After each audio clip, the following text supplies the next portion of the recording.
और ये देश बौद्धमय ही रहा है। और ये बुद्ध जो है हमारे 28वें बुद्ध हैं जिनकी हम पूजा करते हैं। इसके पहले 27 बुद्ध और हो चुके हैं। तो ये देश तो हमेशा बौद्ध धर्म का ही रहा है। यहाँ राम, ये कृष्ण, ये जो बीच में खड़ा कर दिया गया है, ये हिस्टोरिकल है ही नहीं, ये कहानियाँ हैं।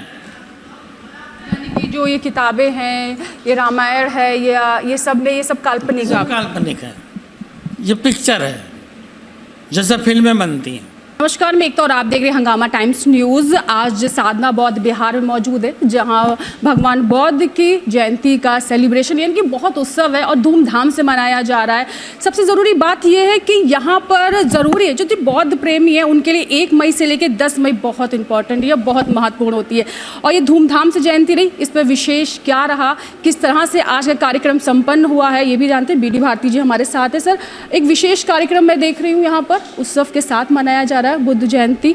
साथ में मैं ये भी जानूं कि इस बार विशेष क्या संदेश रहा है और किस तरह से इस कार्यक्रम का आयोजन रहा है। हम चाहते हैं हमारे दर्शकों के साथ साझा करें कि आज के कार्यक्रम का मेन उद्देश्य तो हमें पता है जयंती, लेकिन इस बार मंच से क्या बातें, क्या चीज़ें जनता तक, युवाओं तक पहुँची हैं?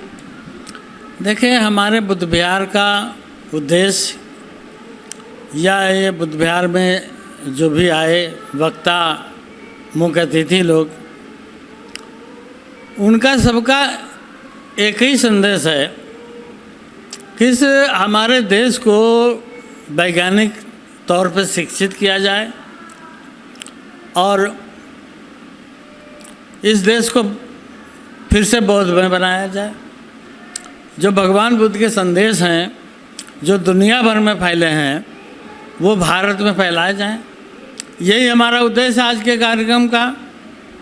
यही बाबा साहब का मिशन था, यही काशीराम जी का मिशन था, यही मिशन संत कबीर का, संत रविदास का, सभी जितने भी महापुरुष हमारे हुए हैं उन सबका यही एक मिशन रहा।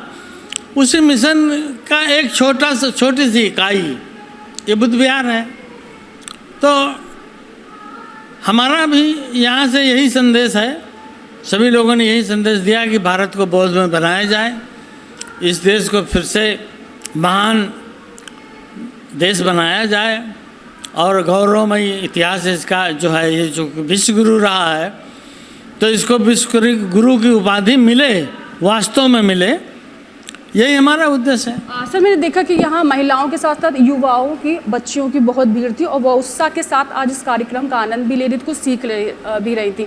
तो अपने मंच के साथ आपने इस कार्यक्रम में युवाओं को अंदर क्या जोश भरा है, क्या कहा है कि जिस तरह, क्योंकि इस समय देश और दुनिया में अशांति का माहौल है और एक बुद्ध की नीति है, प्रेम है, जिससे हर तरफ शांति हो सकती। तो यार युवाओं से क्या संदेश दिया आपने, क्योंकि आने वाला युवा देश का भविष्य है, तो उनसे इस कार्यक्रम के माध्यम से क्या संदेश दिया? देखिए, भगवान बुद्ध के संदेश को इस देश में गलत ढंग से प्रस्तुत किया गया। भगवान बुद्ध का जो हिंसा और अहिंसा का सिद्धांत है वो ये नहीं है कि आप अपनी रक्षा भी नहीं करोगे। उनका ये उद्देश्य था कि आप जो है वही व्यवहार जो आप खुद अपने लिए चाहते हो वही दूसरों के साथ व्यवहार करो। लेकिन भगवान बुद्ध के जो संदेश है उसको इस देश ने गलत प्रस्तुत किया गया। गलत प्रस्तुत किया गया तो ये देश एक तरह से कायरों का देश बन गया, जबकि ये देश विजेता था। दुनिया में इस देश को दुनिया ने गुरु माना। तो उसका कारण ये नहीं था कि हम अपनी रक्षा के लिए हथियार नहीं उठाएंगे या अपनी रक्षा के श्रम नहीं करेंगे, ऐसा कुछ नहीं था। लेकिन ये पाखंडवाद की वजह से ये देश जो है वो बौद्ध धर्म के सिद्धांतों को अलग ढंग से, गलत ढंग से प्रस्तुत किया गया। जैसे कैसे, किस तरह से अलग और गलत ढंग से प्रस्तुत किया? जैसे कुछ पेपर का अहिंसा है, अहिंसा का ही अर्थ गलत बताया गया। अहिंसा का मतलब ये नहीं कि आप अपनी रक्षा के लिए हथियार नहीं उठाओगे, आप अपनी सुरक्षा के लिए हथियार तो उठाओगे और अगर हत्या करनी जरूरी पड़े तो हत्या भी करोगे। लेकिन यहाँ उल्टा समझाया गया।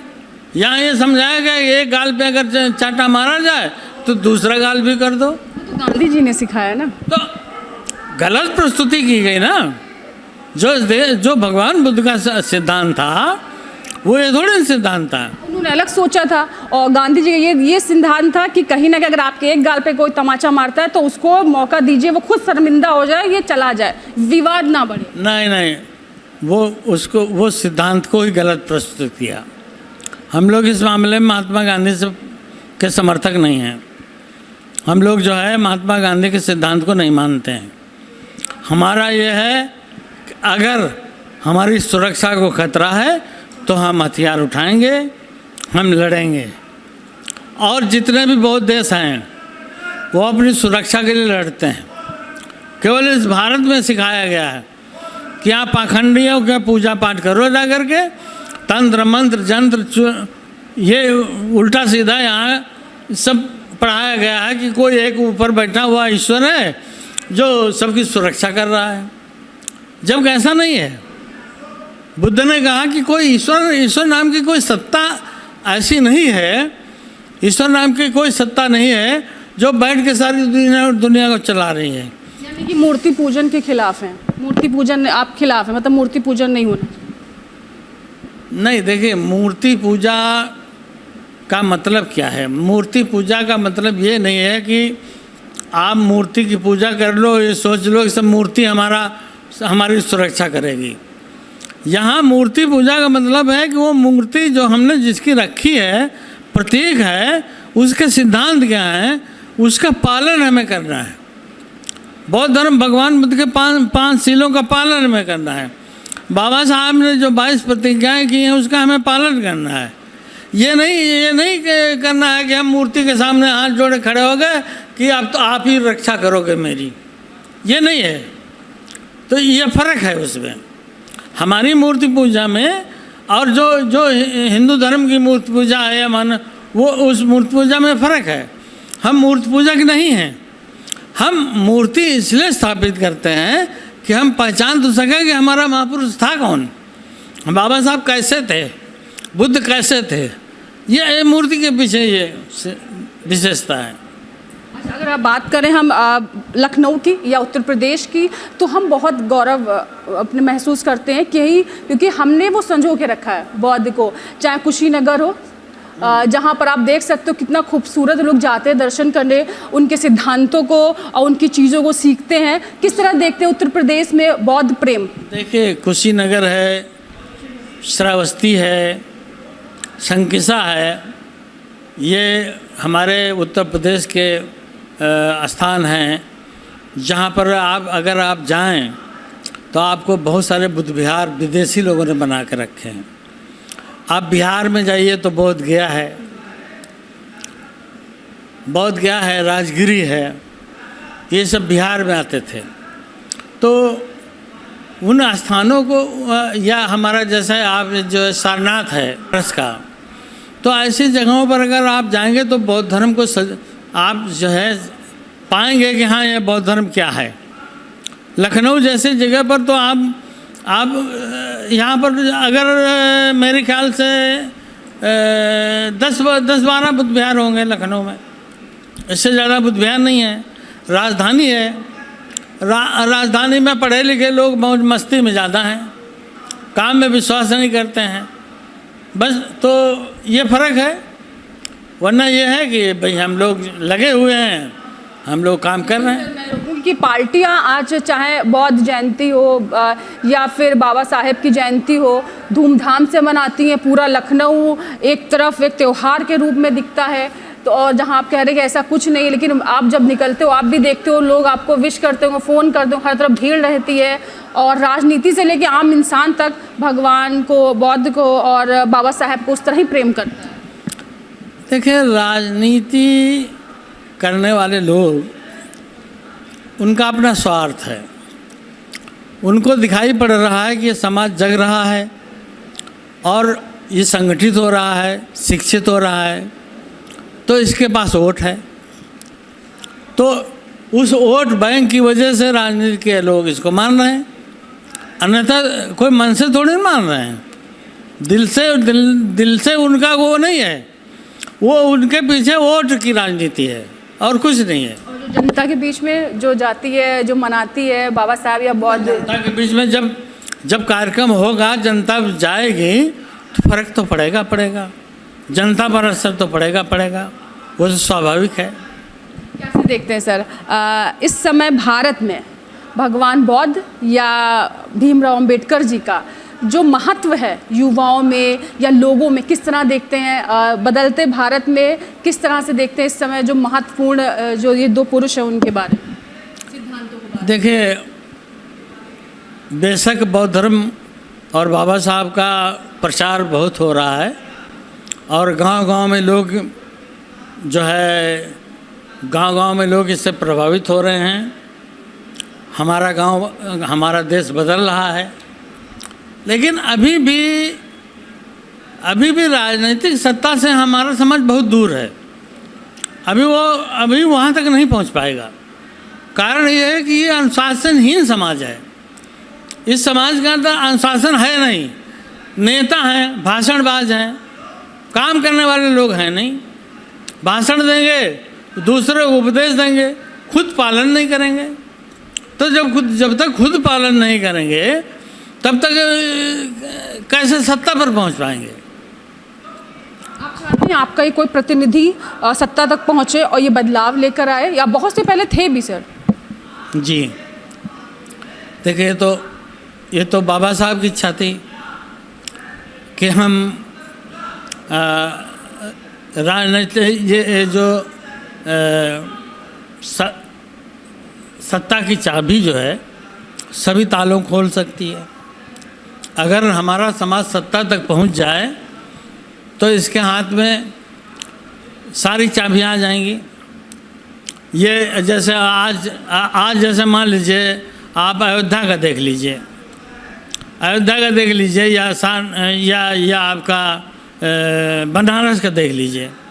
सत्ता ने पैसा दिया, सत्ता के बल पर वो आगे बढ़ रहे हैं। तो हमारा भी है कि अगर सत्ता हमारे हाथ में आ जाए तो हम अपने धर्म का प्रचार कर सकेंगे, हम अपने धर्म को आगे बढ़ा सकेंगे, इसके स्थानों को विकास कर सकेंगे।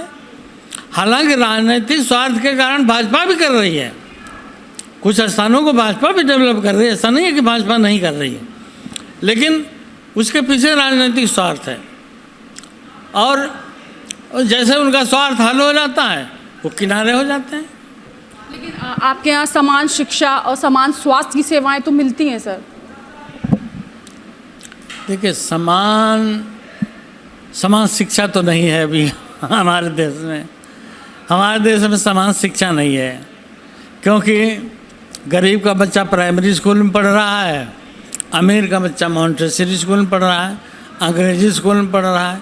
तो समान शिक्षा कहाँ है? समान शिक्षा तब है जब गरीब अमीर का बच्चा एक साथ पढ़े और एक जैसी उसको शिक्षा मिले। प्राइवेट स्कूल्स बंद होने चाहिए, क्योंकि वो प्राइवेट सोचते मैं इतना सब कुछ दे रहा हूँ तो पैसा बढ़ाऊँ, तो ये प्राइवेट स्कूल बंद होने चाहिए। बिल्कुल बंद होना चाहिए। ये सब सरकार को अपने हाथ में लेना चाहिए, जबकि हमारे देश की सरकार है वो धीरे धीरे हर चीज़ को प्राइवेट हाथों में सौंप रही है, पूंजीवादियों के हाथ में सौंप रही है। तो ये तो गलत है, ये तो नहीं होना चाहिए। भाई सबको शिक्षा का अधिकार समान तभी मिलेगा जब एक ही साथ सारे बच्चे पढ़ेंगे। IAS का बच्चा तो हम बड़े हायर स्कूल में पढ़ रहा है जिसकी 30 लाख 40 लाख फीस है। अब गरीब बच्चा प्राइमरी में पढ़ रहा है, तो प्राइमरी वाला बच्चा कैसे सफलता पाएगा? जहाँ स्कूल नहीं, प्राइमरी स्कूलों में तो टीचर तक नहीं जाते, पढ़ाने तक नहीं जाते। प्राइवेट स्कूल का जो शिक्षा है वो ख़त्म होनी चाहिए या फिर समान फीस कर देनी चाहिए? नहीं, देखिए, प्राइवेट स्कूलों को ही समाप्त होना चाहिए। शिक्षा सरकार का विषय होना चाहिए और सरकार को समान शिक्षा देनी चाहिए, ये सरकार का कर्तव्य है। एक सवाल है सर कि एक भगवान बौद्ध ने अपने राम को अपना पूर्व जन्म कहा था कि वो पूर्व जन्म में राम थे, तो ये कथन याद है सर आपको कुछ? देखिए, ये ऐतिहासिक गलती है। बौद्ध धर्म में कोई, ये जो हमारे बुद्ध हैं जिनको हम मानते हैं, इसके पहले भी बुद्ध हुए हैं। और उस समय हिंदू धर्म था ही नहीं। या राम कृष्ण का जो इतिहास है ये इतिहास है ही नहीं, ये खाली साहित्य है।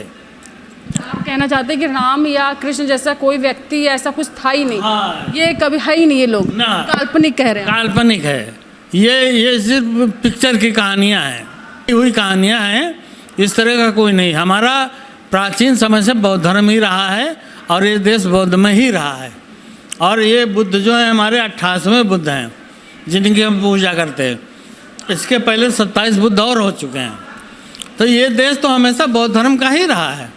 यहाँ राम या कृष्ण ये जो बीच में खड़ा कर दिया गया है ये हिस्टोरिकल है ही नहीं, ये कहानियाँ हैं। यानी कि जो ये किताबें हैं, ये रामायण है या ये सब काल्पनिक है। काल्पनिक है, ये पिक्चर है, जैसा फिल्में बनती हैं। ये फिल्म सत्यता क्या है? सत्यता क्या है? बस सत्यता तो हमारे हिसाब से वही है, क्योंकि इनका तो कहीं प्रमाण नहीं मिलता ना। हमारा अगर देश के अंदर कहीं खुदाई की जाए, अफ़गानिस्तान तक जाके देख लीजिए, रसिया तक जाके, अमेरिका जाकर के देख लीजिए, जहाँ देखिए वहाँ खुदाई में बुद्ध मिलते हैं, ना तो कोई राम कृष्ण की मूर्ति नहीं मिलती कहीं। जैसे खुदाई होती है, सरकार कहती है कि यहाँ पर ये मूर्ति की प्राप्ति हुई है, सब बकवास है। एक रात पहले डाल देते हैं, दोबारा उसी को खुदाई में निकाल। अयोध्या में जो खुदाई में हमारे जो प्रमाण मिले उनको उन्होंने क्रैशर से ख़त्म कर दिया। आज तो मशीनें हैं, उसको मशीनों में डाल दिया, ख़त्म कर दिया, हमारा इतिहास ही ख़त्म कर दिया। जो अभी आप सारनाथ में जाइए या जैसे मथुरा जाइए या जो संग्रहालय हैं जाइए, कलकत्ता के संग्रहालय में चले जाइए, उन संग्रहालयों में अगर देखें तो बुद्ध का सब कुछ है, पूरा इतिहास बुद्ध का है। इनका कुछ मिलता ही नहीं, कहीं ज़मीन में नहीं मिलता, कहीं किताब में नहीं मिलता। तो ये सत्य कैसे हो सकता है? ये सत्य है ही नहीं। तो जैसे हमारे साथ पीडी भारती जी थे जिन्होंने बताया किस तरह से आज जयंती पर कार्यक्रम का आयोजन हुआ, कौन कौन विशेष लोगों ने आज यहाँ पर आके उपस्थिति दर्ज कराई। साथ में इन्होंने ये भी बताया कि बौद्ध धर्म या भीमराव अम्बेडकर बाबा साहेब को लेकर भी बड़ी बात कही। साथ में ये भी कहा है कि कहीं ना कहीं जो बात होती है राम की, कृष्ण की, ये भी काल्पनिक है, ऐसा कुछ नहीं है। भारत में सबसे पहले और आखिरी जो रहा धर्म वो बौद्ध धर्म ही था। इसको लेकर एक बड़ी बात कही है। और बने रहिए हंगामा टाइम्स। मैं एकता आपसे इजाज़त लेना चाहती हूँ। नमस्कार।